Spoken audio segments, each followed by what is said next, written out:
ورحمة الله وبركاته.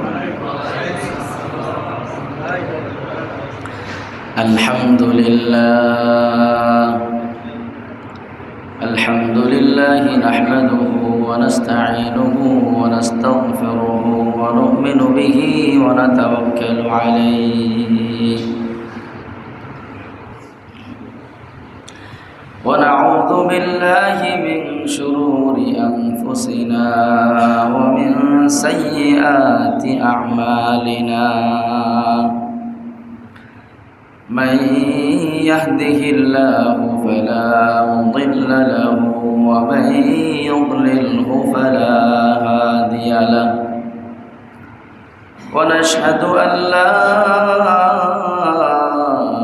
إله إلا الله وحده لا شريك له ونشهد أن سيدنا وسندنا وحبيبنا وحبيب ربنا وطبيبنا وطبيب أرواحنا وقلوبنا ومولانا محمد صلى الله تعالى عليه وعلى آله وأصحابه وبارك وسلم. أما بعد فأعوذ بالله من الشيطان الرجيم. هو الذي أرسل رسوله بالهدى ودين الحق ليظهره على الدين كله ولو كره المشركون. صدق الله العظيم. وقال رسول الله صلى الله عليه وسلم: لا تزال طائفة من أمتي يقاتلون على الحق منصورين لا يضرهم من خذلهم ولا من خالفهم حتى يأتي أمر الله وهم كذلك. فقال الصحابة رضوان الله أجمعين: أين هم يا رسول الله؟ قال: هم ببيت المقدس أو بأكناف بيت المقدس أو كما قال صلى الله عليه وسلم.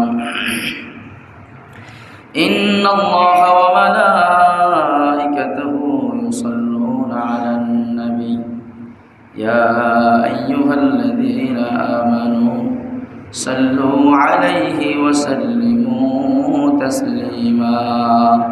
اللهم صل على محمد وعلى آل محمد كما صليت على إبراهيم وعلى آل إبراهيم إنك حميد مجيد. اللهم بارك على محمد وعلى آل محمد كما باركت على إبراهيم وعلى آل إبراهيم إنك حميد مجيد. رب اشرح لي صدري ويسر لي أمري واحلل عقدة من لساني يفقهوا قولي وبك نستعين يا مستعان. আলহামদুলিল্লাহ সুম্মা আলহামদুলিল্লাহ। মহান আল্লাহ রাব্বুল আলামিনের দরবারে অসংখ্য অগণিত শুকরিয়া। আল্লাহ তাআলা আমাদেরকে আজকে এই জুমার পবিত্র দিনে আল্লাহর হুকুম পালনের জন্য ঈমানের সাথে সুস্থতার সাথে শুরু সময়ে আল্লাহর ঘর মসজিদে একত্রিত হওয়ার তৌফিক দান করেছেন। অন্তরের গভীর থেকে শুকরিয়া আদায় করে বলি আলহামদুলিল্লাহ।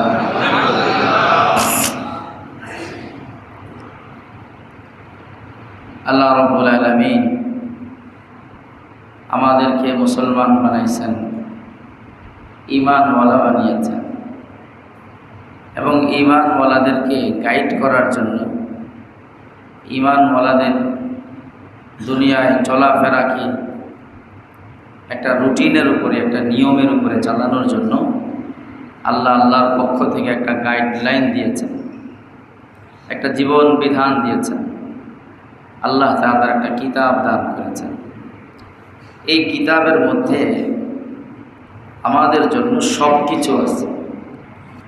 এই কিতাব একদিক থেকে যেমন এটা একটা সংবিধান, এটা একটা রুলস অফ লাইফ, জীবনের নীতিমালা যেমন এখানে আছে, পাশাপাশি এটা শুধু সংবিধান নয়, এটার মধ্যে অনেক সুসংবাদ আল্লাহ তাআলা রেখে দিয়েছেন, অনেক ভবিষ্যৎবাণী আল্লাহ তাআলা রেখে দিয়েছেন, অনেক সান্ত্বনার বাণী আল্লাহ তাআলা রেখে দিয়েছেন। দুনিয়াতে যতগুলো সংবিধান হয়, সংবিধানের মধ্যে সুসংবাদ, সান্ত্বনা, তারপরে মানুষের মনকে শান্ত করার জন্য আলোচনা, এগুলো থাকে না। ওখানে শুধু ধারা থাকে, আইন থাকে, ক ধারা, খ ধারা, এত ধারা। এই ধারার মধ্যে শুধু রুলস শোনানো হয়। বাংলাদেশের সংবিধান আমি পড়েছি, আপনারা পড়ে দেখবেন, ওখানে একটাও সাধারণ কথা বা খুব সান্ত্বনার বাণী, খুব বেশি আদর আপ্যায়নমূলক কথাবার্তা এরকম নেই। সব শক্ত শক্ত কথা, মোটা মোটা ভারী ভারী কথা। কিন্তু কোরআনুল কারীম এটা একদিক থেকে যেমন সংবিধান, এখানে আল্লাহ তাআলা নীতিমালা, অনেক রুলস, অনেক হুকুম আহকাম, বিধিবিধান যেমন আলোচনা করেছেন, পাশাপাশি এই কোরআন আল্লাহর পক্ষ থেকে একটা সুসংবাদ, এই কোরআন আল্লাহর পক্ষ থেকে একটা সুসংবাদ, পাশাপাশি এই কোরআন আল্লাহর পক্ষ থেকে একটা সান্ত্বনার কিতাব। আল্লাহ তাআলা কোরআনের অসংখ্য জায়গার মধ্যে মুমিনদেরকে সান্ত্বনা বাণী শুনিয়েছেন।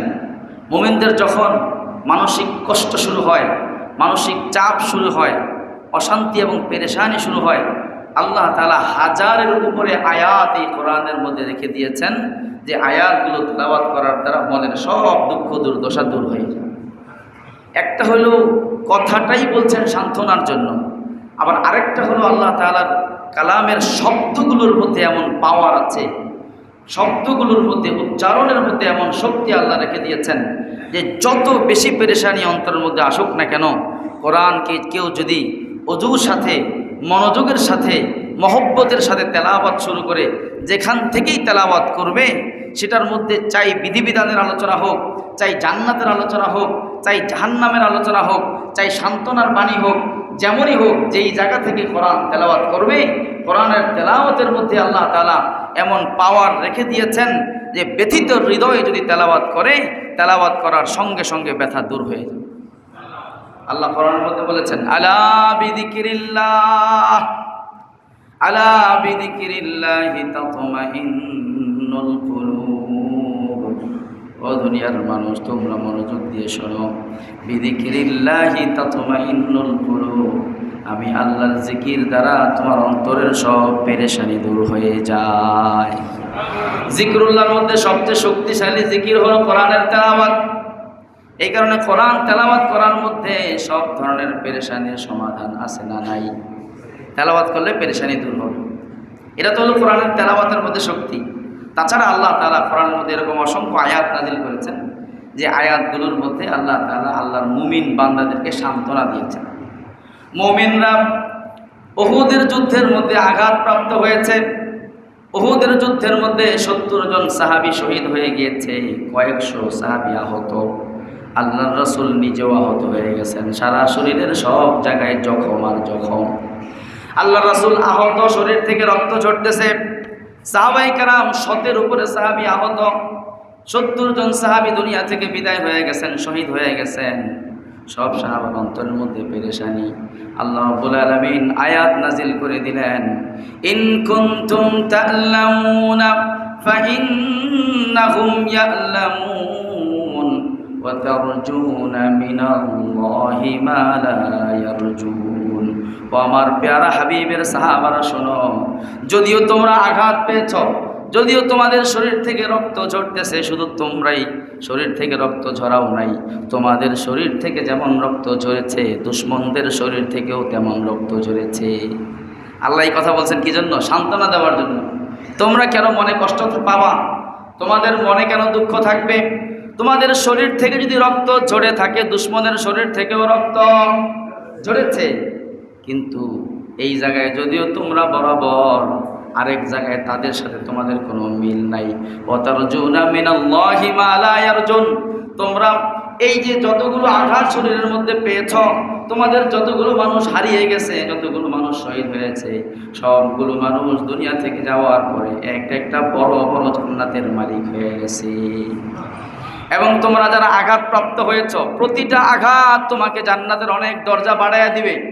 কিন্তু দুশমন তার শরীরের মধ্যে আঘাত পেয়েছে, ওই আঘাতের কারণে জান্নাতের কোনো মর্যাদা বাড়বে?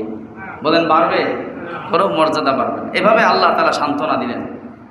আপনারা জানেন গতকাল কি আলোচনা করব? আমার নিজের আলোচনার একটা বিষয় ছিল এই জুমায়, কিন্তু আলমী ইন্টারন্যাশনাল প্রেক্ষাপট, আন্তর্জাতিক প্রেক্ষাপট তৈরি হয়ে গেছে। এখানে নিজের আগের সিদ্ধান্তকৃত আলোচনা করতে আর মন চাইতেছে না। আন্তর্জাতিক প্রেক্ষাপটে আমাদের ভাইদের কি হলো, এই বিষয়ে কিছু কথা বলার দরকার আছে। কি বলেন? কারণ যদিও তারা আমাদের থেকে 1000 কিলোমিটার দূরে, যদিও তারা আমাদের চেয়ে ভিন্ন ভাষায় কথা বলে, যদিও তারা আমাদের ব্লাড রিলেটেড না, কিন্তু তারা আমাদের ইমানি ভাই। তাদের বিজয় আমাদের বিজয়, তাদের কষ্ট আমাদের কষ্ট। তারা যদি কোনো জায়গায় ব্যথিত হয়, তাহলে সেই ব্যথা আমাদেরকে স্পর্শ করে। এটাই হলো আমার ঈমান, এটাই হলো আমার ঈমানের দাবি।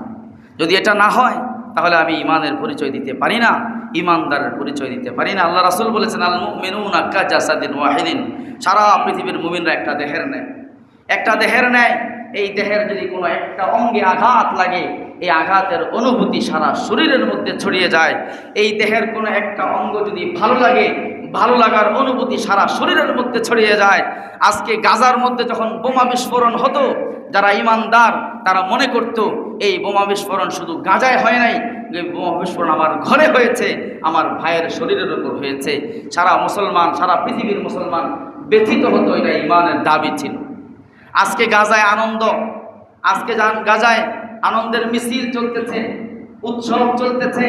গাজার মানুষগুলো আনন্দ উল্লাসে রাস্তায় বেরিয়ে আসতেছে, মিষ্টি বিতরণ করতেছে, ফিলিস্তিনের পতাকা নিয়ে রাস্তায় রাস্তায় তারা দৌড়াচ্ছে। তাদের মনে আনন্দ। এই আনন্দে আমরা আনন্দিত না? বলেন আনন্দিত কি না? এই আনন্দ শুধু তাদের নয়, সারা পৃথিবীর মুসলমানদের আনন্দ। যদিও এই আনন্দ কয়দিন থাকবে বলা যায় না, কতদিন এটা বহাল থাকবে বলা যায় না। কারণ এর বিপরীতে যাদের সাথে চুক্তি হয়েছে, এরা আগে থেকেই গাদ্দারির সাথে পরিচিত। প্রতারণা, ধোঁকাবাজি, ওয়াদা ভঙ্গ করা তাদের অভ্যাস, তাদের নেচার। কিন্তু তারপরেও আজকে ফিলিস্তিনবাসী সাময়িক সময়ের জন্য তারা আনন্দিত। এই আনন্দে আমরাও আনন্দিত। আল্লাহ রাব্বুল আলামিন দেখবেন মুসলমানদের দুঃখে, মুসলমানদের বিপদের সময় কারা ব্যথিত ছিল, আনন্দের সময় কারা আনন্দিত ছিল, এই অনুযায়ী আল্লাহ তাআলা ফয়সালা করবেন। যারা ব্যথিত ছিল আল্লাহ তাদেরকেও মুমিনদের কাতারে লিখবেন, আজকে যারা আনন্দিত হবে তাদেরকেও মুমিনদের কাতারে লিখবেন ইনশাআল্লাহ। প্যারে হাজিরিন, আজকে আফগানিস্তান, আজকে গাজার মধ্যে যেটা হয়েছে, এই গাজায় অনেক কথাবার্তা আসতেছে, কিন্তু যেটা হয়েছে আমরা বলবো এতে ইসলাম এবং মুসলমানদের বিজয় হয়েছে। ঠিক কি না? বিজয় হয়েছে। এটা নিয়ে অনেকের সন্দেহ থাকতে পারে যে হুজুর, এতগুলো মানুষ শহীদ হওয়ার পরে, পুরো অঞ্চলটা বিধ্বস্ত হয়ে যাওয়ার পরে এটাকে আবার বিজয় কিভাবে বলা যায়? এখানে আমরাও জানি যে তাদের প্রায় 70,000-এর উপরে মানুষ শহীদ হয়ে গেছে। এত মানুষ তো ইসরায়েলের মারা যায় নাই, ইসরায়েলের সৈন্যতে এত বেশি মারা যায় নাই। তাদের 70,000-এর উপরে মানুষ শহীদ, তাদের কয়েক লক্ষ মানুষ আহত, পঙ্গু, কয়েক লক্ষ ঘর বাড়ি শেষ হয়ে গেছে। 95% বিল্ডিং একদম বসবাস অনুপযোগী হয়ে গেছে, বিধ্বস্ত হয়ে গেছে। রাস্তাঘাটে চলার মতো কোনো ব্যবস্থা নাই। ব্যবসা প্রতিষ্ঠান, শিল্প, কল কারখানা, ঔষধ, হসপিটাল, স্কুল, বিদ্যালয়, মসজিদ, মাদ্রাসা সব শেষ হয়ে গেছে। ইউনিভার্সিটিগুলোকে জমিনের সাথে মিশিয়ে দেওয়া হয়েছে। এত কিছুর পরে এটাকে বিজয় কিভাবে বলা যায়? আমরা বলবো বিজয়ের দুইটা দিক। একটা হলো প্রকৃত বিজয়, রুহানি বিজয়, একটা হলো আখিরাতের বিবেচনায় বিজয়, আরেকটা হলো দুনিয়ার বিবেচনায় বিজয়। আগে আখিরাতের বিজয় নিয়ে আলোচনা করি। যদি আখিরাতের হিসাব কষা হয়, যদি আখিরাতের দিকে দেখা হয়, শেষ পরিণতি মৌতের পরের পরিণতির দিকে দেখা হয়, তাহলে মুসলমানের পৃথিবীতে কোনোদিন পরাজয় হতে পারে না। মুসলমানদের জীবনে পরাজয় বলে কিছু নাই। কারণ মুসলমান যদি 70,000 নয়, গাজার মধ্যে যত লক্ষ মানুষ আছে সব মানুষ যদি শেষ হয়ে যেত, গাজার একজন মানুষ যদি বেঁচে না থাকতো, সব মানুষ যদি ইসরায়েলি হামলায় ধ্বংস হয়ে যেত, সবাই যদি ভূপৃষ্ঠ থেকে মুছে যেত, তাহলেও আখিরাতের বিচারে মুসলমানদের পরাজয় নাই। কারণ 70,000 নয়, 70 লক্ষ মানুষ যদি শহীদ হয়ে আল্লাহর কাছে চলে যেত, 70 লক্ষ মানুষ পরাজিত হয় নাই। 70 লক্ষ মানুষ আদর্শের উপরে অটল থেকে সবাই জান্নাতুল ফেরদাউসে চলে গেছে। দুনিয়াতে থাকতে পারে নাই, কি হয়েছে? সবাই জান্নাতের মেহমান হয়ে গেছে, জান্নাতের মেহমান হয়ে গেছে। বলেন, দুনিয়া হাতছাড়া হয়ে জান্নাতে চলে যাওয়া পরাজয় না বিজয়? পরাজয় না বিজয়? একজন মানুষ তার এলাকায় থাকতে পারে নাই, বুড়ির দোকান এলাকায় তার বাড়িঘর আছে, এখানে থাকতে পারে নাই, তাকে পিটায়া, তাকে মাইরা ধইরা, তাকে অত্যাচার কইরা তাকে এখান থেকে আমেরিকা পাঠাইয়া দিছে। কই পাঠাইয়া দিছে? আমেরিকা পাঠাইয়া দিছে। এখন যারা ধইরা তারে আমেরিকা পাঠাইয়া দিছে, ওই লোক মনে মনে কয় যে তোরা আমার আমেরিকার 10 বছর আগে কি লিগা পাঠালি না? কি কর? কারণ আমি তো অনেক বছর চেষ্টা করতেছি একটা আমেরিকার ভিসার জন্য, তোদের মায়ের উসিলায় আমেরিকা চলে আসছি, আলহামদুলিল্লাহ, এটাই তো আমি চাইতেছিলাম। এরকম আছে না নাই বলেন? চাইতেছে 10 বছর, 15 বছর, 20 বছর যাবৎ কানাডার একটা ভিসার জন্য, আমেরিকার ভিসার জন্য, অস্ট্রেলিয়ার ভিসার জন্য, হ্যাঁ না? তারপরে পৃথিবীর উন্নত রাষ্ট্রগুলোতে যাওয়ার জন্য, সুইজারল্যান্ড ইত্যাদিতে যাওয়ার জন্য মানুষের কত টেনশন থাকে, ইচ্ছা থাকে। মায়েরা দইরা দেশে তার কিছুই ছিল না, ক্ষুদ্র একটা ধরেন ভ্যান ছিল, তারপর একটা রিক্সা ছিল, সামান্য একটা চাকরি ছিল, মাস শেষে 10-12 হাজার টাকার বেতন ছিল। এই লোকটাকে মায়েরা দইরা আমেরিকা পাঠিয়ে দিয়েছে। মানে আমেরিকা যাওয়ার দ্বারা তার লস হয়েছে না লাভ হয়েছে বলেন? তো দুনিয়ার এই কষ্টের জীবন, দুঃখের জীবন, এখানে কিছুই নাই। এখানে ইসরায়েল তাদেরকে হত্যা করে, শহীদ করে, শাহাদাতের সার্টিফিকেট দিয়ে 1 নম্বর জান্নাতি বানায় জান্নাতুল ফেরদাউসে পাঠিয়ে দিয়েছে। আখিরাতের বিচারে মুসলমানদের কোনো পরাজয় নাই। আখিরাতের বিচারে মুসলমানদের হারাবার কিছু নাই, মুসলমানদের হাতছাড়া হওয়ার কিছু নাই। মুসলমান যদি আল্লাহর জন্য আল্লাহর জমিনে আঘাত প্রাপ্ত হয়, আল্লাহ তাআলা প্রতিটা আঘাতকে জান্নাতের মর্যাদা বাড়ানোর কারণ বানায়া দেয়। আর যদি শেষ হয়ে যায়, ওই যে ঘটনা শোনাইছিলাম আপনাদেরকে, হ্যাঁ, আবু সুফিয়ান বলছিল উহুদের যুদ্ধের পরে মুসলমানদের 70 জনকে সে হত্যা করেছে। 70 জন সাহাবীকে হত্যা করার পরে আবু সুফিয়ান বলেছিল, আল হারবু সিজালুন ইয়াউমুন বিয়াউমি বাদরিন। ও মুসলমানেরা শোনো, যুদ্ধটা এমনই হয়ে থাকে, জয় পরাজয় যুদ্ধের মধ্যে আছে। এই উহুদের যুদ্ধে 3য় হিজরিতে আমরা তোমাদের 70 জনকে মারলাম। এর আগে বদরের যুদ্ধে 2য় হিজরিতে তোমরা আমাদের 70 জনকে মেরেছ। 70 বরাবর শোধবাদ হয়ে গেছে। এর আগের বছর আমাদের 70 জন, এই বছর তোমাদের 70 জন। 70-70 সমান সমান, 70-70। এই ঘটনা লম্বা ঘটনা শোনাইছিলাম, আজকে ওই ঘটনা শোনাবো না, সময় নাই। আল্লাহ রাসূল সাল্লাল্লাহু আলাইহি ওয়াসাল্লাম ওমর রাদিয়াল্লাহু তাআলা আনহু দাঁড়ায় গেলেন, বললেন, ইয়া রাসূলুল্লাহ, জালেম বলে তারা আমাদের 70 জনকে মেরেছে, আমরা তাদের 70 জনকে মেরেছিলাম। জালেম বলে আমরা আর তারা নাকি বরাবর, কারণ যুদ্ধের মধ্যে জয় পরাজয় হতেই পারে, সমান সমান নাকি হয়ে গেছি। ইয়া রাসূলুল্লাহ, কি জবাব দেব? আল্লাহ রাসূল বললেন, জবাব দিয়ে দাও, আমরা আর তোমরা কখনো বরাবর হতে পারি না। লাসনা বিসাওয়া, তোরা আর আমরা কখনো বরাবর হতে পারি না। ইসরায়েল আর গাজার মুসলমান কখনো বরাবর হতে পারে না, কারণ কতলানা ফিল জান্নাতি ওয়া কতলাকুম ফিন্নার।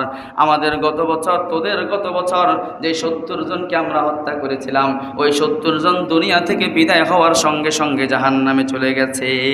কোথায় চলে গেছে? ওয়া কতলানা ফিল জান্নাত। আর এই বছর, 1 বছর পরে আমাদের যে 70 জনকে তোরা শহীদ করেছ, এই 70 জনের প্রত্যেকটা মানুষ দুনিয়া থেকে বের হওয়ার সঙ্গে সঙ্গে জান্নাতুল ফেরদাউসের মেহমান হয়ে গেছে। বরাবর 70,000 গাজার অসহায় নারী, শিশু, অসহায় মানুষ দুনিয়া থেকে বিদায় হয়ে গেছে। বলেন আপনাদের কারো সন্দেহ আছে এই 70,000-এর 70,000 সবাই যেহেতু ঈমানের উপর মরেছে, 70,000-এর 70,000 সবাই জান্নাতুল ফেরদাউসে চলে গেছে। আল্লাহ তো বলেছেন লা তাকুলু লিমান ইউকতালু ফি সাবিলিল্লাহি আমওয়াত, আল্লাহর রাস্তায় যারা শহীদ হয় তাদেরকে তোমরা মরে গেছে এটা বলো না। আরেক জায়গায় বলেছেন ওয়ালা তাহসাবান্নাল্লাযীনা কুতিলু ফি সাবিলিল্লাহি আমওয়াতা বাল আহইয়াউন ইনদা রাব্বিহিম ইউরযাকুন, আল্লাহর রাস্তায় যারা শহীদ হয় তাদেরকে তোমরা মরে গেছে এটা ধারণাও করো না। বাল আহইয়াউন ইনদা রাব্বিহিম, তারা সকলেই তাদের রবের কাছে জীবিত। জীবিত এটার প্রমাণ হলো ইউরযাকুন, আল্লাহ রাব্বুল আলামিন তাদেরকে সকালে এবং বিকালে দৈনিক 2 বেলা জান্নাতের স্পেশাল নাস্তার ব্যবস্থা করে। আল্লাহ বলেছেন দুনিয়া থেকে চলে যাওয়ার পরে বরজখের একটা জীবন আছে, কবরের একটা জীবন আছে। এই কবরের জীবনে শহীদ আর ভিন্নদের মাঝে পার্থক্য। কবরের জীবনে যদি শহীদ কেউ না হয়, সাধারণ মুমিন যদি নেককার হয়, তাহলে কিয়ামতের ময়দান পর্যন্ত কিয়ামতের ময়দান পর্যন্ত ঘুমায়। আর যদি বদকার হয় তার কবরের মধ্যে আযাব হয়। কিন্তু শহীদ কবরের মধ্যে ঘুমায় না, শহীদ কবরের মধ্যে ঘুমায় না। শহীদ দুনিয়া থেকে বিদায় হয়, কবরের জীবন শুরু হয়।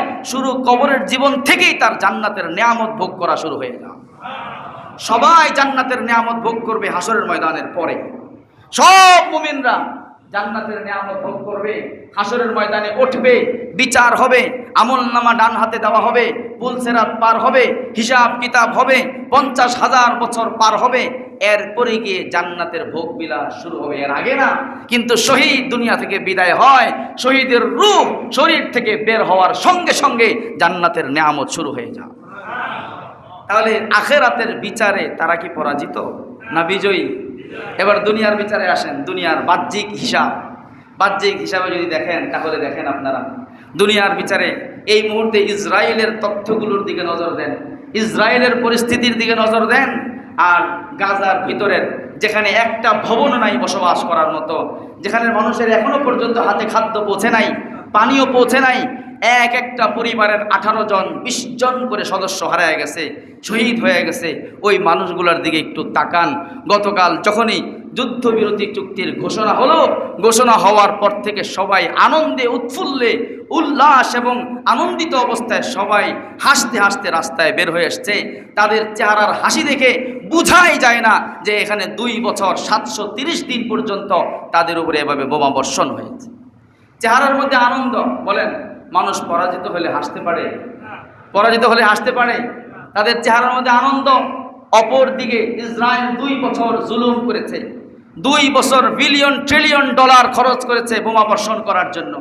ইসরায়েলের ভিতরে আনন্দ নাই, তাদের অন্তরের মধ্যে সুখ নাই, শান্তি নাই। কারণ হলো 2 বছর পার হয়ে যাওয়ার পরে জালেম এমন কোনো বিষয় বাদ রাখে নাই, এমন কোনো শক্তি বাদ রাখে নাই যেটা মাজলুমের উপরে প্রয়োগ করা যায়। এমন কোনো শক্তি তার বাদ ছিল না প্রয়োগ করতে। সব প্রয়োগ করার পরেও 2 বছর পরে তাদের ফলাফল জিরো। ফলাফল কি? জিরো। তারা চেয়েছিল ফিলিস্তিনকে পৃথিবী থেকে মুছে দিবে, তারা চেয়েছিল ফিলিস্তিন নামে কোনো রাষ্ট্র থাকবে না, তারা চেয়েছিল এই যুদ্ধের মাধ্যমে একটা কাঁটা ছিল পুরো ফিলিস্তিন দখল করার পথে, একটা মাত্র বাধা হামাস। পুরো ফিলিস্তিন তারা দখল করবে, পুরো ফিলিস্তিন ইসরায়েলি রাষ্ট্র বানাবে, পুরো ফিলিস্তিন তাদের অধীনে পরিচালিত হবে। ফিলিস্তিনকে মুছে ফেলার জন্য একটা প্ল্যানিং নিয়ে তারা নেমেছিল, বাধা ছিল হামাস। এই 2 বছরে বলেন ফিলিস্তিন কি মিটে গেছে না আরো শক্তিশালী হয়েছে? সারা পৃথিবীর মানুষ আজকে ফিলিস্তিন চিনে, সারা পৃথিবীর মানুষ ফিলিস্তিনকে ভালোবাসে, সারা পৃথিবীর মানুষ ফিলিস্তিনের পতাকাকে হৃদয়ে ধারণ করে, সারা পৃথিবীর মানুষ অমুসলিম অনলাইন অ্যাক্টিভিস্ট, মেয়ে ছেলে নারী পুরুষ ছোট বড় কাছের দূরের ইউরোপিয়ান আমেরিকান এশিয়ান আফ্রিকান সারা পৃথিবীর সকল মানুষ নিজের দেশের পতাকার চাইতে ফিলিস্তিনের পতাকাকে বেশি মহব্বত করে, ঠিক কিনা? আজকে আমরা দেখি গাড়িতে জাহাজে সব জায়গায়, সকল প্লেসে, দোকানে, শপিং মলে, স্টলে, রাস্তাঘাটে সব জায়গায় ফিলিস্তিনের পতাকা পথ করে উঠতে থাকে। এই যুদ্ধে তারা চেয়েছিল ফিলিস্তিনকে মিটিয়ে দেওয়ার জন্য। আল্লাহ বলেছেন ইউরিদুনা ইউতফিউ নূরাল্লাহ, তারা চায় যে আল্লাহর নূরকে, আল্লাহর আলোকে মিটিয়ে ফেলবে, মুছে দেবে।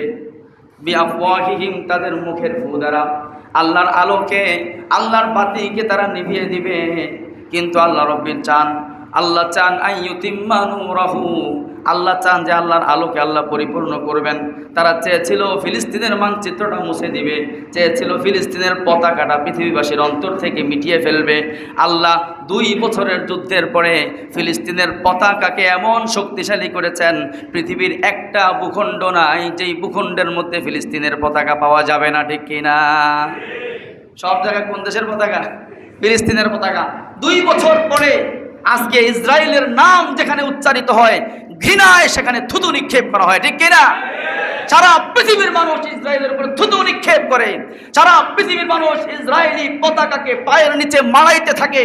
সারা পৃথিবীর বুঝমান, অবুঝ, মুসলিম, অমুসলিম, যারা আল্লাহকে চিনে না, আল্লাহকে বিশ্বাস করে না, তারা পর্যন্ত ইসরায়েলের পতাকাকে পা দিয়ে মাড়াইতে থাকে।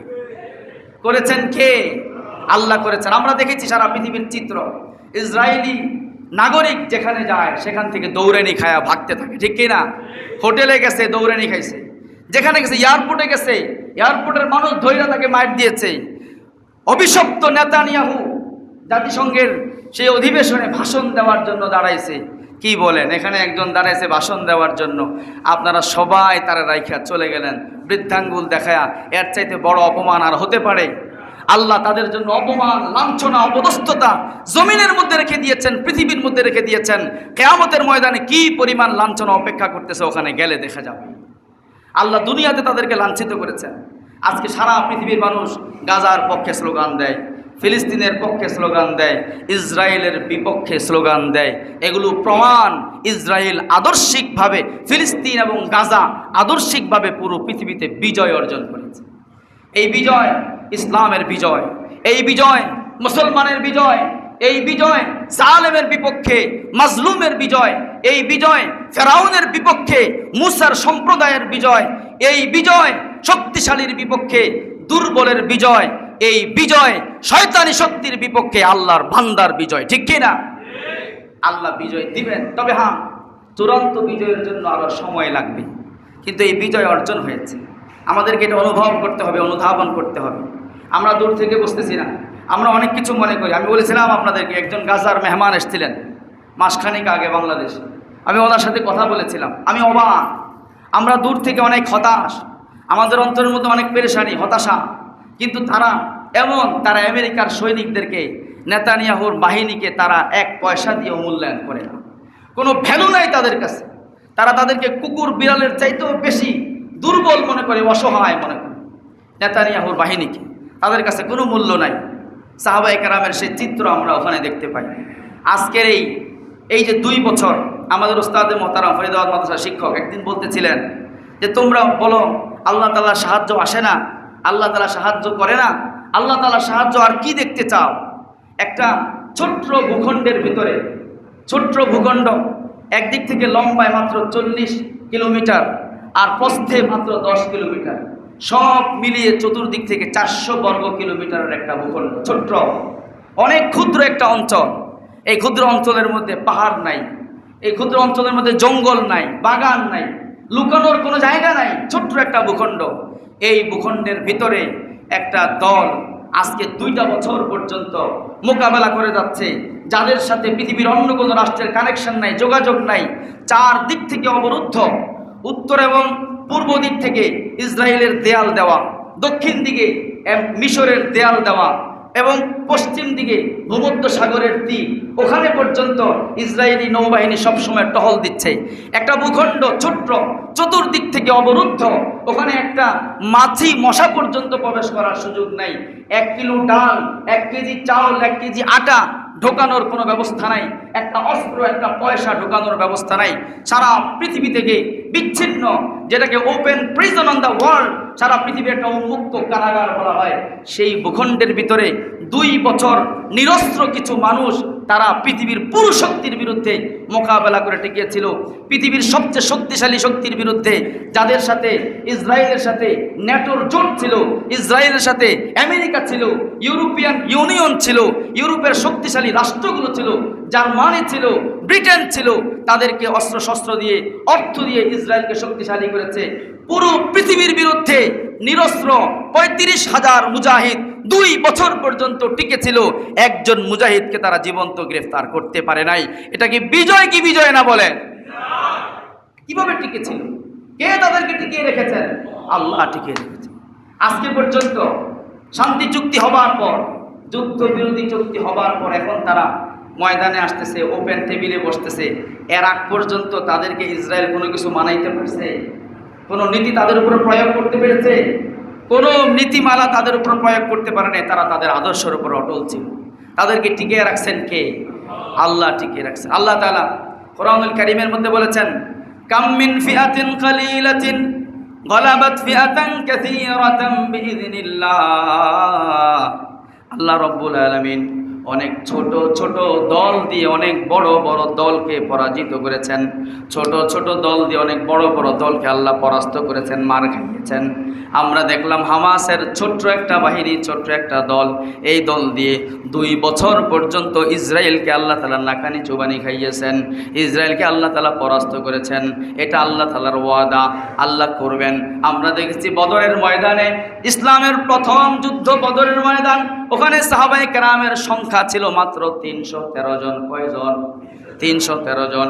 এই 313 জনের অবস্থা হলো এমন, 313 জন মানুষ, পুরা বাহিনীর মধ্যে তলোয়ার হলো 2টা। তলোয়ার কয়টা? 2টা।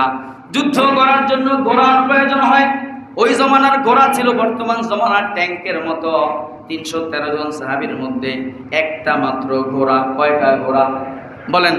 ইসরায়েলি বাহিনীর মধ্যে মারকাভা, ট্যাঙ্ক, সাজোয়াজান, কত কিছু, হাজার হাজার। হামাসের একটা ট্যাঙ্ক আছে? একটা ট্যাঙ্কও নাই। 313 জন সাহাবী, 313 জনের মাত্র ঘোড়া হলো একটা, মাত্র 70টা উট, সেগুলো খাওয়ার জন্য।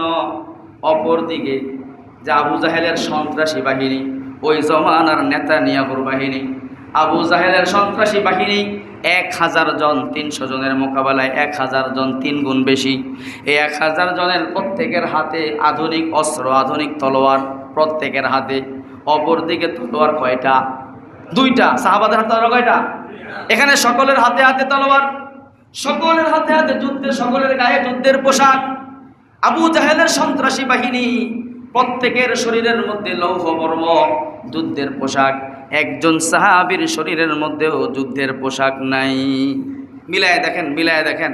এই কোরআন আল্লাহ তাআলা মিলানোর জন্য দিয়েছেন। গজওয়ায়ে বদর, বদর যুদ্ধ পৃথিবীতে একবার ঘটেছে, কিন্তু শুধু একবারের ঘটনা না, এরকম বদর যুগে যুগে আসতে থাকবে। বদরের প্রেক্ষাপট, বদরের পরিস্থিতি যুগে যুগে আসতে থাকবে। বদরকে কেন্দ্র করে আল্লাহ তাআলা যতগুলো আয়াত নাজিল করেছেন, এই আয়াতগুলো সব পরিস্থিতিতে একের পর এক ফিট খাইতে থাকে। সাহাবায়ে কেরাম 313 জন, একজনের গায়েও কি নাই? যুদ্ধের পোশাক নাই, লৌহ বর্ম নাই।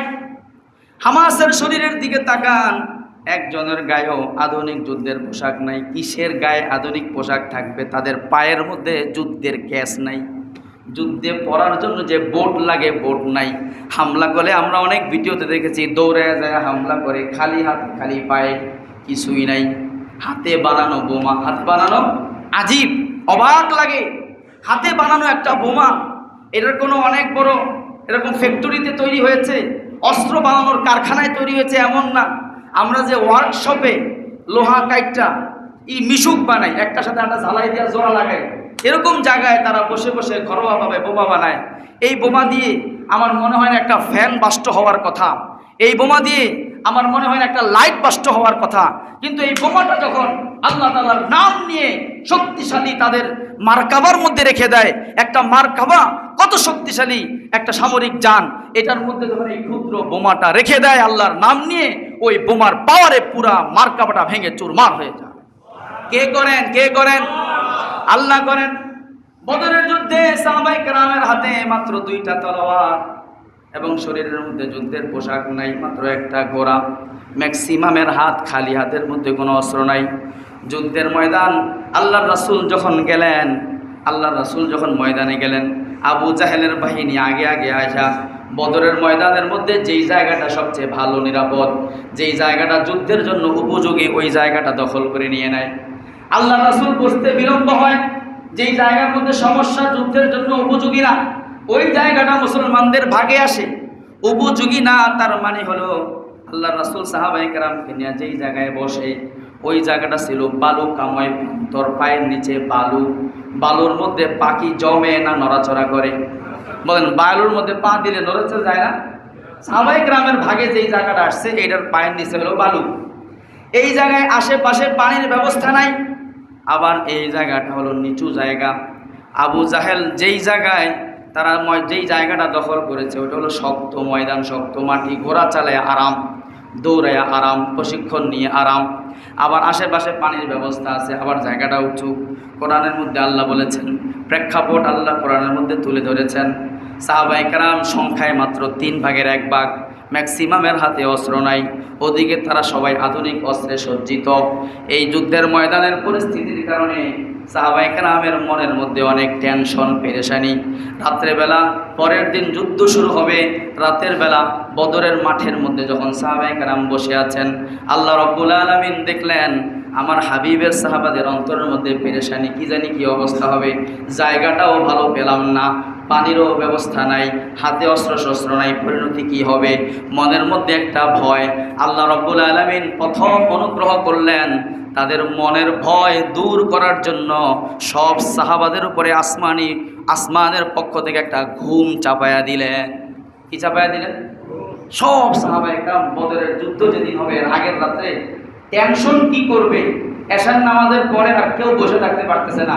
সাইয়েদনা আলী রাদিয়াল্লাহু তাআলা আনহু বলেন যে কয়েকজন সাহাবায়ে কেরাম নিজেকে স্থির রাখার জন্য লাঠির উপরে ভর দিছে, ওই লাঠি সহ পড়ে যেতেছে। ঘুম চাপাই দিয়েছেন কে? দেখেন আল্লাহ বলতেছেন, আমি পুরো প্রেক্ষাপট আপনাদেরকে শোনাইতে পারবো না, সময় শেষের দিকে। বদরের ময়দানের চিত্র আল্লাহ তাআলা কত চমৎকার বর্ণনা করেছেন। আল্লাহ বলতেছেন, ইদ ইউগাশিকুমুন নুআস, ও আমার হাবিবের সাহাবারা স্মরণ করো সেই মুহূর্তের কথা। ইদ ইউগাশিকুমুন নুআস, যখন আল্লাহ রাব্বুল আলামিন তোমাদের উপরে ঘুম চাপায়া দিলেন। ঘুম চাপাইছেন কে? আমানাতাম মিনহু, তোমাদের অন্তরগুলাকে প্রশান্ত করার জন্য, অন্তরের পেরেশানি দূর করার জন্য আমি আল্লাহ ঘুমের ব্যবস্থা করে দিলাম। এই প্রেক্ষাপটে ঘুম আসে? কি বলেন, ঘুম আসার কথা। কিন্তু সাহাবায়ে কেরাম কিসের টেনশন করবে? ঘুমে অস্থির। সাইয়েদনা আলী বলেন, সেই রাত্রে আল্লাহর রাসূল আর আবু বকর, এই দুইজন ছাড়া সব সাহাবায়ে কেরাম ঘুমের মধ্যে পড়ে গেছে। এত ঘুম, এত ভারী ঘুমে সাহাবায়ে কেরাম পড়ে গেছেন, আমার জীবনে আমি সাহাবাদেরকে এত ভারী ঘুমে ঘুমাইতে দেখি নাই। সারা রাত ঘুমাইছে আল্লাহর পক্ষ থেকে, পেরেশানি করার সুযোগ নাই। এটা গেল, আল্লাহ ঘুম চাপায়া দিলেন। 2 নম্বরে আল্লাহ বললেন, ওয়া ইউনাজ্জিলু আলাইকুম মিনাস সামাই মাআ, রাতের বেলা ভোর রাত্রে আল্লাহ রাব্বুল আলামিন আসমান থেকে বৃষ্টির ফয়সালা করলেন। মুষলধারে বৃষ্টি বর্ষিত হলো। বৃষ্টি বর্ষিত হওয়ার পরে আরও 2টা সমস্যা দূর হয়ে গেল। মুসলমানদের 2টা সমস্যা ছিল, একটা হলো পায়ের নিচে বালু, বালুর মধ্যে পা জমে না, নড়াচড়া করে। আর একটা হলো আশপাশে পানি নাই।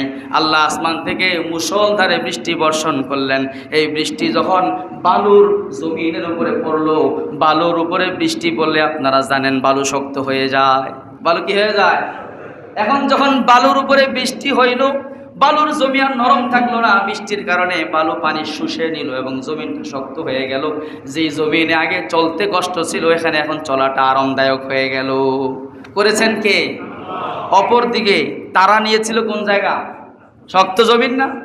শক্ত মাটির উপরে পানি পড়লে কিছু হয়নি, কি হয়? কাদা হয়। কি হয়? যেই জমিন নিয়ে তাদের খুব খুশি ছিল যে আমাদের প্লেসটা খুব ভালো। প্লেসটা কি? খুব ভালো। আল্লাহ রাব্বুল আলামিন এক রাতের মধ্যে প্লেস চেঞ্জ করে দিলেন। যখন বৃষ্টি হইল, শক্ত জমিন কাদাময় হয়ে যায়। ঘোড়া নিয়ে দৌড়াইলে ঘোড়াও পড়ে যায়, সেও পড়ে যায়। করেছেন কে? আল্লাহ তাআলা বৃষ্টি দিলেন, বালুর জমিন শক্ত হয়ে গেল। পাশাপাশি সাহাবায়ে কেরাম ঘুম থেকে উঠে দেখতেছে মুষলধারে বৃষ্টি হচ্ছে, যার কাছে যার পাত্র ছিল ছোট বড় সব পাত্র ভরে সবাই পানির ব্যবস্থা করে রাখলো।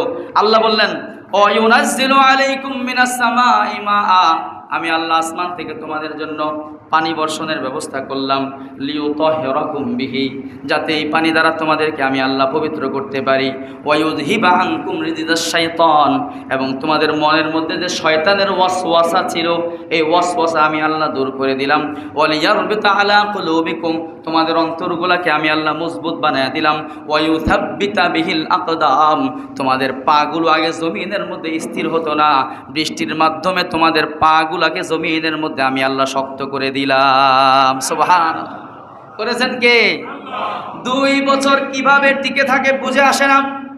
কিভাবে ক্ষুদ্র একটা দল এত শক্তির মোকাবেলায় 2 বছর টিকে থাকে? কেন তাদেরকে গ্রেফতার করা যায় না? তারা নিজেরা টিকে ছিল। তাদের হাতে ইসরায়েলের যে নাগরিকগুলো বন্দী ছিল, একটা নাগরিকও ইসরায়েল খুঁজে পায় নাই। পাইছে?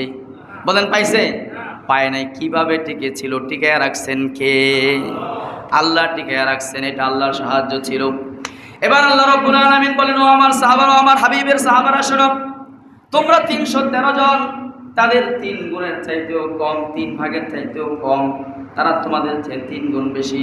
তোমাদের মনের মধ্যে পেরেশানি থাকতে পারে, আমি আল্লাহ শোনো, তোমাদের মনের পেরেশানি দূর করার জন্য আল্লাহ বললেন, ইয তাস্তাগীসুনা রাব্বাকুম, যখন তোমরা তোমাদের রবের কাছে সাহায্য চাইতেছিলে, আল্লাহ রাব্বুল আলামিনের দরবারে আল্লাহর রাসূল বদরের যুদ্ধের আগের রাত্রে সারা রাত ঘুমান নাই।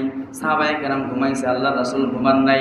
আল্লাহর রাসূল একটা টিলার উপরে দাঁড়াইয়া, ছোট্ট একটা ঝুপড়ি ঘরের মতো ছিল, ওই ঝুপড়ি ঘরের মধ্যে দাঁড়াইয়া সারা রাত আসমানের দিকে হাত তুলে আল্লাহ রাসূল কান্না করতেছিলেন। আল্লাহুম্মা আনজিজলি ওয়াদাক, ও আল্লাহ, আপনি ওয়াদা করেছেন দিনকে আপনি মিটতে দিবেন না, দিন মিটতে দিবেন না। ওয়াদা কার? আল্লাহ বলছেন যা কিছু হয়ে যাবে, ইসলাম পৃথিবী থেকে মিটবে না। বলেন মিটবে? সারা পৃথিবী যদি ইসলাম, মুসলমান এবং মুজাহিদদের বিরুদ্ধে লেগে যায়, পৃথিবী থেকে ইসলাম মিটে যাবে? ও আল্লাহ, আপনি ওয়াদা করেছেন আপনার দিন পৃথিবী থেকে মিটবে না। আয় আল্লাহ, আজকে আমি 313 জন নিয়ে ময়দানে উপস্থিত। এই 313 জন হলো একমাত্র ইসলামের শক্তি। এই 313 জন যদি শেষ হয়ে যায়, ইসলামের শক্তি পৃথিবী থেকে শেষ হয়ে যাবে। কারণ তখন তো পৃথিবীতে কোটি কোটি মানুষ না, কোটি কোটি মুসলমান না, কোটি কোটি মুসলমান। মদিনার মধ্যে কিছু নারী আছে, শিশু আছে, কিন্তু সাধারণ পাবলিক আছে, তারা মুমিন। আর মূল মুমিন যারা, শক্তিশালী মুমিন যারা, ইসলামের শক্তি যারা, তারা সবাই কোথায় চলে আসছে? এই বদরের ময়দানে চলে আসছে 313 জন। আল্লাহ রাসূল বললেন, আল্লাহুম্মা ইন তাহলিক হাযিহিল ইসাবা, আয় আল্লাহ, এই ক্ষুদ্র দল 313 জনের এই জামাত আজকের দিনে যদি শেষ হয়ে যায়, লা তুবাদু, এই জমিনের মধ্যে আপনার ইবাদত করার লোক থাকবে না, আপনাকে সেজদা দেওয়ার লোক থাকবে না। আল্লাহর কসম করে বলি, গাজা থেকে যদি হামাস মিটে যায়, গাজার মুজাহিদরা যদি শেষ হয়ে যায়, ফিলিস্তিন মুক্তি পাবে না, মসজিদে আকসা আজাদ হবে না। এই কারণে গাজার উপরে তারা যত শক্তি ব্যয় করেছে, এর চেয়ে 100 গুণ শক্তিও যদি ব্যয় করে, সব পরিবর্তন হবে। গাজার মুজাহিদদেরকে এখান থেকে শেষ করতে পারবে না ইনশাআল্লাহ। শেষ করতে পারবে? কারণ মসজিদে আকসা আজাদ করতে হবে, মসজিদে আকসা মুক্ত করতে হবে, এবং এদের হাত ধরেই মসজিদে আকসা মুক্ত হবে। আল্লাহ রাসূল দোয়া করলেন, আয় আল্লাহ, এই ক্ষুদ্র দলটাকে আপনি ধ্বংস হইতে দিয়েন না। আল্লাহ রাসূল দোয়া করতেছেন, একবার দাঁড়ায় দোয়া করেন, আর একবার সেজদার মধ্যে পড়ে কান্নাকাটি করেন, আবার হাত আসমানের দিকে তোলেন। একবার আসমানের মধ্যে হাত তুলতে তুলতে আল্লাহ রাসূলের শরীরের উপর চাদর ছিল, পিছন থেকে চাদরটা পড়ে যায়। আবু বকর সিদ্দিক শেষ রাতের দিকে যখন দেখেন সারা রাত আল্লাহ রাসূল কান্না করতেছেন, আল্লাহ রাসূলকে পিছন থেকে চড়াইয়া ধরে বললেন, হাসবুকা ইয়া রাসূলুল্লাহ, ও নবী এইবার থামেন। আল্লাহু আকবার। ও নবী এইবার থামেন। কদ আলহাহতা আলা রব্বিক, আপনি তো অনেক বলে ফেলছেন, এত বলা লাগে না, এত বলা লাগে না। আপনার রব ওয়াদা করছে, আপনার রব আপনাকে হারতে দিবেন না। ও নবী আপনি থামেন। আল্লাহ রাসূলকে বইলা আবু বকর থামাইছে। আল্লাহ তাআলার পক্ষ থেকে যখন আল্লাহ রাসূলের কাছে সুনিশ্চিত বিজয়ের ওয়াদা আসছে, ঘোষণা আসছে, তখন আল্লাহ রাসূল দোয়া বন্ধ করছেন। সুবহানাল্লাহ। আল্লাহ ওয়াদা করছে যে এই ওয়াদা আল্লাহ কিভাবে, আল্লাহ তাআলা সঙ্গে সঙ্গে আয়াত নাযিল করে দিলেন, ও নবী আপনি আমার কাছে সাহায্যের জন্য দোয়া করেছেন, ফাস্তাজাবা লাকুম রাব্বুকুম, আপনার রব আপনার দোয়া কবুল করেছেন। কিভাবে কবুল করেছেন আল্লাহ বলেন, আন্নী মুমিদ্দুকুম বিআলফিম মিনাল মালাইকাতি মুরদিফিন। ও নবী আমি ওয়াদা করলাম কালকে যখন যুদ্ধ শুরু হবে, ময়দানে মুসলমানরা যুদ্ধ শুরু করার আগে আগে 1000 স্পেশাল ফেরেশতার একটা বাহিনী আমি বদরের ময়দানে পাঠিয়ে দেব। বদরের ময়দানে মুসলমানের সংখ্যা ছিল 313 জন, কিন্তু আল্লাহ তাআলা স্পেশাল 1000 ফেরেশতা পাঠাইছেন। ফেরেশতা যেই 1000 আল্লাহ ওই ময়দানে পাঠাইছিলেন বদরে, ওই 1000 ফেরেশতা এখনো আছে না নাই? বিভিন্ন ময়দানে তারা আসে। স্পষ্ট মুজাহিদদের থেকে এই ঘোষণা আছে, মুজাহিদরা ময়দানে ফেরেশতা দেখেছেন। আফগানিস্তানের জিহাদের ময়দানে ফেরেশতা অসংখ্যবার দেখা গেছে, ময়দানের মুজাহিদরা বলেছেন। হামাসের ময়দানেও অসংখ্যবার ফেরেশতা দেখা গেছে। এখন আমি বদরের ময়দানে যে ফেরেশতা যুদ্ধ করছে, আল্লাহ তাআলা ফেরেশতাদেরকে নির্দেশ দিয়েছে কি কি করবে। এই কি কি করবে এগুলো সব শোনানোর সময় নাই, দেরি হয়ে যাবে আজকেও। সাহাবায়ে কেরাম বলতেছেন যে ফেরেশতার উপস্থিতি আমরা নিজেরা দেখছি, ফেরেশতা কিভাবে উপস্থিত ছিল। আল্লাহু আকবার। এক সাহাবী বলতেছেন, আমি এক কাফেরের পিছনে দৌড়াইতেছিলাম, আমার হাতে একটা তলোয়ার, কিন্তু ছোট, এই তলোয়ার দিয়া ওই কাফের নাগাল পাওয়া যাচ্ছে না, দৌড়াইতেছে, সে সামনে দৌড়াইতেছে, আমি তার পিছন থেকে দৌড়াইতেছি, সে আরও দূরে চলে গেছে আমার থেকে, আমার তলোয়ার দিয়ে আঘাত করলে তার গা শরীর পর্যন্ত পৌঁছবে না। আমি দৌড়াইতেছি আর হঠাৎ করে একটা আওয়াজ পাইলাম, অদৃশ্য থেকে একটা আওয়াজ, আকবিল হাইজুম, হাইজুম তুমি আগায়া যাও, হাইজুম তুমি, হাইজুম নামে তো আমাদের মাঝে কেউ নাই। একজন বলতেছে হাইজুম তুমি আগায়া যাও, আমি দেখলাম হঠাৎ করে একটা বাতাসের মতো অনুভূত হলো, আগায়া গেল, কি যেন আগায়া গেল, আমি দেখলাম ওই কাফেরের কল্লাটা জমিনের মধ্যে পড়ে গেল। আমি দূর থেকে তলোয়ার তাক করেছি, আমার তরবারি তার গর্দানকে স্পর্শ করে নাই, শুধু আওয়াজ শুনলাম আকবিল হাইজুম, এরপরে দেখলাম তার কল্লাটা জমিনের মধ্যে পড়ে যায়। যুদ্ধের পরে আমি আল্লাহ রাসূলকে জিজ্ঞাসা করলাম, ইয়া রাসূলুল্লাহ এমন একটা ঘটনা আমার সাথে ঘটেছে, হাইজুম কি জিনিস? আল্লাহ রাসূল বললেন, যাকা জিবরাইল ওয়া রাব্বুহু। আল্লাহ রাসূল বললেন এই যে আওয়াজটা করেছে এই আওয়াজটা হলো জিবরাইলের আওয়াজ, আর হাইজুম হলো জিবরাইলের অধীনে পরিচালিত একটা ঘোড়া। জিবরাইলের ঘোড়ার নাম হাইজুম। এই ঘোড়ার উপরে একজন ফেরেশতা ছিল। জিবরাইল পিছন থেকে বললেন, আগায়া যাও হাইজুম, তুমি যখন তাকে কোপ দেওয়ার জন্য চেষ্টা করতেছো আল্লাহ দেখতেছেন, তোমার তরবারি পৌঁছে নাই, তোমার চেষ্টার কারণে জিবরাইলের তরবারি আল্লাহ তার গর্দান পর্যন্ত পৌঁছে দিয়েছে। আল্লাহু আকবার। এক সাহাবী সাথে হাতে বর্শা ছিল, যুদ্ধ করতে করতে বর্শা ভেঙে গেছে। আল্লাহ রাসূলের কাছে ময়দান যুদ্ধ চলাকালীন এসে বলতেছে, ইয়া রাসূলুল্লাহ হাতে বর্শা ছিল, এটা ভেঙে গেছে, এখন তো কিছুই নাই, খালি হাত, দুশমনের হাতে তো তলোয়ার, কি করব? তো সাহাবী বলে, আল্লাহ রাসূল আমাকে একটা খেজুরের ডালা দিল, যাও এটা নিয়েই তুমি লড়ো। খেজুরের ডালা, অপর দিকে তলোয়ার, কি হবে? খেজুরের ডালার তলোয়ারের মোকাবেলা কিভাবে করবে? বলে আমি তার সাথে এটা দিয়া মোকাবেলা করলাম, আমার খেজুরের ডালার আঘাতে তার তলোয়ার ভেঙে তার গর্দানকে ওই তলোয়ার দিয়ে উড়িয়ে দিলাম। এটা কার সাহায্য ছিল? আল্লাহর সাহায্য। বলে সেই সাহায্যগুলো কি বন্ধ হয়ে গেছে? সেই আল্লাহ কি নাই দুনিয়াতে? আল্লাহু আকবার। আল্লাহ যে আছে এর প্রমাণ হলো মুসলমান শুধু ইতিহাস নয়, ইসলাম শুধু ইতিহাস শোনায় না, ইসলাম জীবন্ত, আল্লাহর সাহায্য চলমান, আল্লাহর সাহায্য জীবন্ত। যে আল্লাহ বদরের ময়দানে 313 জনকে সাহায্য করেছিলেন, 313 জনকে 1000-এর মোকাবেলায় বিজয় দিয়েছিলেন, সেই আল্লাহ তাআলা মাত্র 25,000 হামাসের মুজাহিদকে লক্ষ লক্ষ ইসরায়েলি শক্তিশালী বাহিনীর মোকাবেলায় 2 বছর পরেও টিকিয়ে রাখছেন, ঠিক কিনা? হামাস টিকে আছে আল্লাহর সাহায্যে। যেই বিজয়, চূড়ান্ত বিজয় আসে নাই, কিন্তু আসবে। আমরা দোয়া করি, হায় আল্লাহ পুরো মসজিদে আকসা, এই মসজিদে আকসা হযরত ওমর ফারুক রাদিয়াল্লাহু তাআলা আনহুর যুগে মুসলমানদের হাতে এসেছিল। ওমর ফারুক রাদিয়াল্লাহু তাআলা 635 হিজরিতে মুসলমানদের হাতে এসেছিল। এরপরে 1100 হিজরি পর্যন্ত মসজিদে আকসা মুসলমানদের হাতে ছিল। 1100 থেকে নিয়ে 1187 হিজরি পর্যন্ত, এই সময়টা, সরি হিজরি না খ্রিস্টাব্দ, 1100 থেকে 1187 খ্রিস্টাব্দ পর্যন্ত 87 বছর এই খ্রিস্টানরা মসজিদে আকসা আমাদের হাত থেকে নিয়ে গিয়েছিল।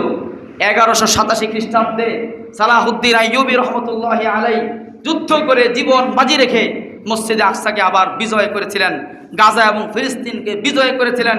সেই 1187 থেকে শুরু করে 1948 পর্যন্ত মসজিদে আকসা, গাজা এবং ফিলিস্তিন মুসলমানদের হাতে ছিল। 1948-এর পরে যেই না অবৈধ সন্ত্রাসী ইসরায়েল রাষ্ট্রের প্রতিষ্ঠা হলো, তখন থেকে মসজিদে আকসা আবার আমাদের হাত থেকে চলে গেছে। মসজিদে আকসা আমাদের হাত থেকে চলে গেছে প্রায় 75 বছর হয়। কয় বছর হয়? 75 বছর হয়। এই মসজিদে আকসাকে আবার ফিরে আনতে হবে না ইনশাআল্লাহ? আজকে হোক কালকে হোক মসজিদে আকসা আবার আজাদ হবে। মসজিদে আকসায় মুসলমানদের নিয়ন্ত্রণ থাকবে। পুরো ফিলিস্তিন মুসলমানদের ছিল। গাজার ইতিহাস আমি পড়াশোনা করেছি, গাজার ইতিহাসের উপরে। গাজার ইতিহাস 4000 বছরের ইতিহাস। গাজার ইতিহাস সমৃদ্ধ ইতিহাস। গাজা পৃথিবীর মধ্যে একটি সমৃদ্ধ অভিজাত নগরী ছিল। আজকে গাজাকে মিসমার করে দিয়েছে। ইনশাআল্লাহ অচিরেই আমরা সেই দিন দেখতে পাবো, যেদিন ইসরায়েল পৃথিবীর মানচিত্র থেকে মুছে যাবে, মসজিদে আকসা স্বাধীন হবে, ফিলিস্তিন আজাদ হবে, গাজা আবার সেই 4000 বছর আগের ইতিহাস ফিরে পাবে ইনশাআল্লাহ। আল্লাহ রাব্বুল আলামিন আমাদেরকে সেই দিন দেখার তৌফিক দান করেন, সেই দিনকে ত্বরান্বিত করেন। পৃথিবীর সব ইসলামী শক্তিগুলোকে আল্লাহ তাআলা আরো বেশি শক্তিশালী হওয়ার তৌফিক দান করেন। ওয়া আখিরু দাওয়ানা আলহামদুলিল্লাহি রাব্বিল আলামিন।